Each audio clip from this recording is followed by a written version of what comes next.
My name is Colin. I work for a company called Shadow Shield. We are a main distributor in the Toronto GTA area for paint protection films and tint. I am here to do a quick demo and explanation of what we use in the industry and just a little bit of science behind film.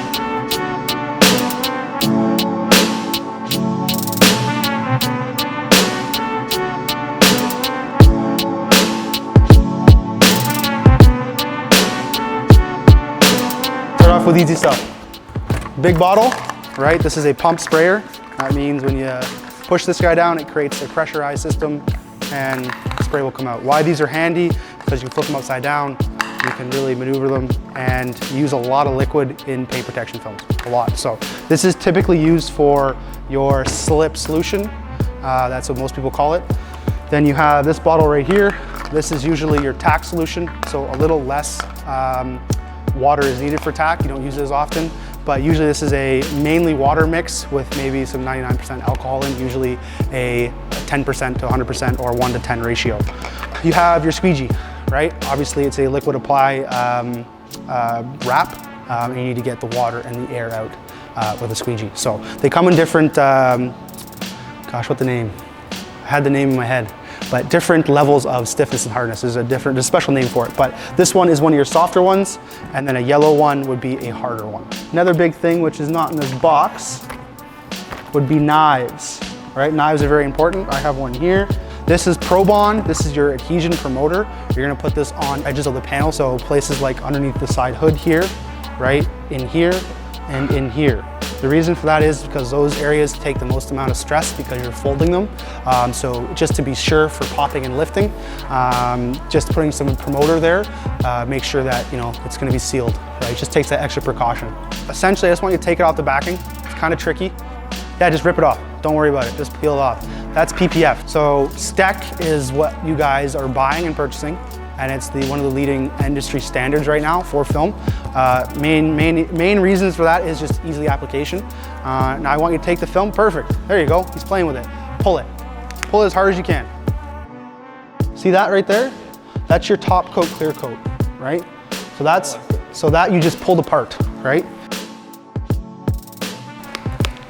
That's a lot of pressure and I'm starting to get some lines there, right? That's your clear coat starting to separate. Now every film under these extreme circumstances will do this. Okay. Some films do it a lot easier. I have to put a lot of pressure in a concentrated area to have that happen, right? The reason why I'm showing you this is every film has its limitations.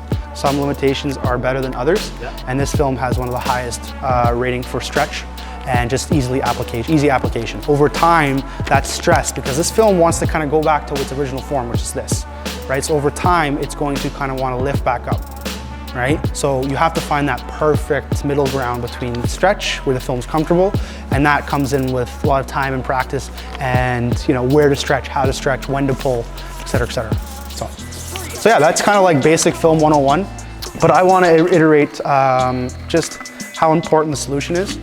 So I always recommend 100 to 150 milliliters of 99% alcohol and water. You can go a little bit more, a little bit less within those ranges, like I would say like 200, 250 max, right? Your slip solution, same kind of thing. As long as you run within a certain guideline, right, you should be okay. Most people use, so this is a 1 liter bottle, which is kind of small for solution, but that's all we had at the time.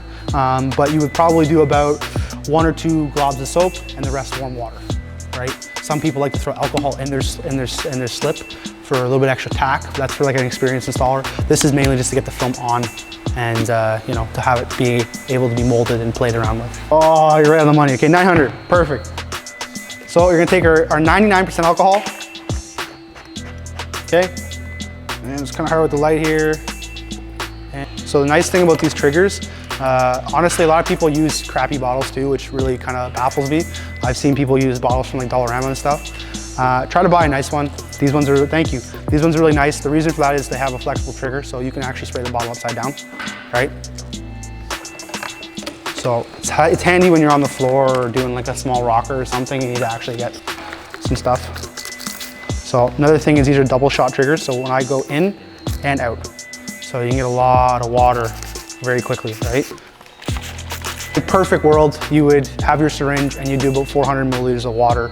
And obviously, as you get better as an installer, you may want more slip and less slip, so you can always add and kind of tweak it. But for argument's sake, I'm gonna guess about 400 milliliters, okay? But you wanna use a syringe. I know I told you not to do this, but we don't have a syringe on hand.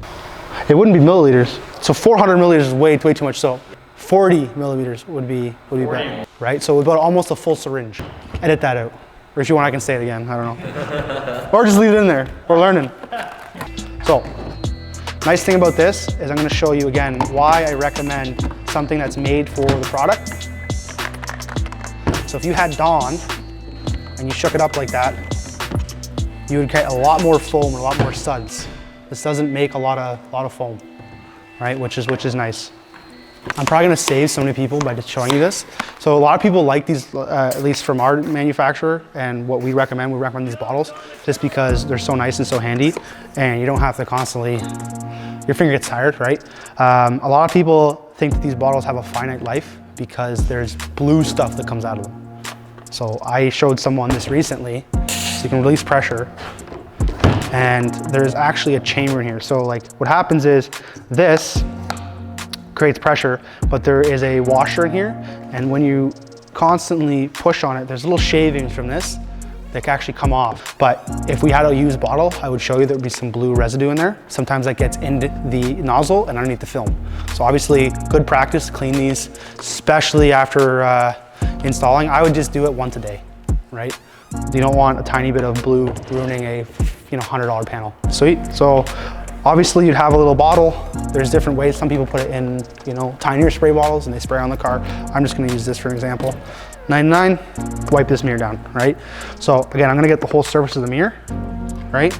Here's a stress point right here, and the edges, very common for lifting, right? So then I would take, in the prep, I would really spend my time, and you hear that? You would then go along the edges, right, and really clean it. So the best practice for this would be spray the piece down, because right now you're getting all the dust off, and the faster you get it peeling this stuff off, right, and the faster you get it putting it on the car, the less chance of there being dust, right?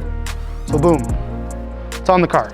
Since this is a bulk mirror, it's gonna be a little bit different, right? You have that freedom of it being bulk. Now again, I obviously wanted cutouts to show you guys how the cutouts work, but this is a black car, and I pull it like this, right? A, I'm gonna have fingers over here, which aren't gonna wanna go down, right?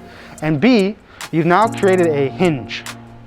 You've created a hinge that will cause a stretch line, right? And again, that's separation sometimes from the clear coat, sometimes from the 3 layers, but you don't want that. So in a bulk situation, I'm gonna put my thumb closer down here, and I'm going to kind of get it wrapped around the edge, and I'm gonna see if this can go out, right? And I think that would be pretty good, right? So again, I'm just squeezing all the air out and the solution out, right? And don't be afraid to kind of pull it gently. If you yank it too hard, you'll create a stretch line there. So you kind of want to just pull gently, right? So see how this, if I pull this way, I get this. If I pull this way, I get that. You can kind of maneuver the film and pull it apart. And see how that lays down nice, right? Anyway, I'm showing you basic stuff just to show you, but it's kind of just the idea of like knowing the way the film works, right? And how to get it, right? So, give it a whirl.